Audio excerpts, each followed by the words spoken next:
2006 में कांग्रेस के रंगनाथ कमीशन के रिपोर्ट में आया कि सरकारी नौकरियों में 15% का आरक्षण अल्पसंख्यक समाज के लिए विशेष किया जाए।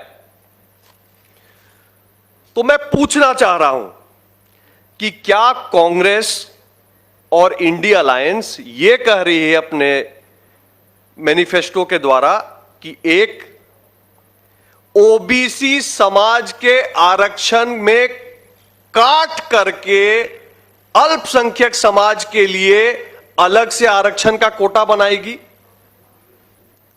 क्योंकि सच्चर कमेटी की रिपोर्ट में और रंगनाथ कमीशन की रिपोर्ट में यही लिखा हुआ है कि ओबीसी के आरक्षण के भाग से काटकर अल्पसंख्यक का अलग आरक्षण बनाया जाएगा।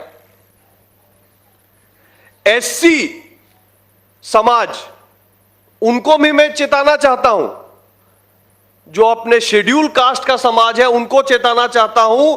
कांग्रेस ने मुसलमानों की भागीदारी, अल्पसंख्यक के नाम पर भागीदारी एससी रिजर्वेशन कोटा में भी देने की बात रंगनाथ कमीशन की रिपोर्ट में साफ साफ लिखी है। सच्चर कमेटी की रिपोर्ट का बाईलाइन, उसका मेन रिकमेंडेशन यह है कि दलितों से बुरी हालात अल्पसंख्यक समाज की है। तो क्या वहां भी आरक्षण जो एससी के लिए हमारे संविधान ने, अंबेडकर जी ने दिया है, उसमें भी कांग्रेस छेड़छाड़ करेगी अल्पसंख्यक के लिए?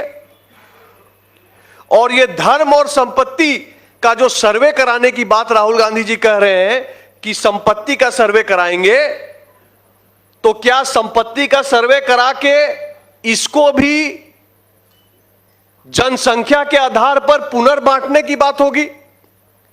लोग कई बार भूल जाते हैं, लोग को लगता है कि सब खाली बात है, हो नहीं सकता है।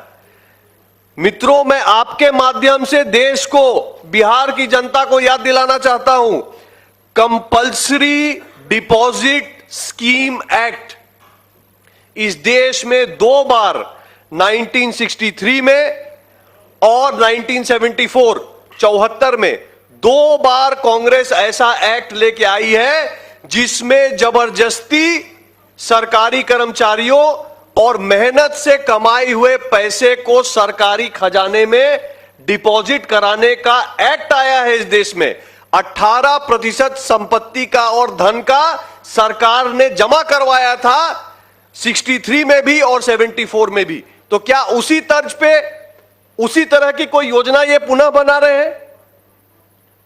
मित्रों, और ये मुद्दा और भी अब गंभीर होता जा रहा है क्योंकि अगला चरण, लोकसभा चुनाव का दूसरा चरण सीमांचल क्षेत्र का है।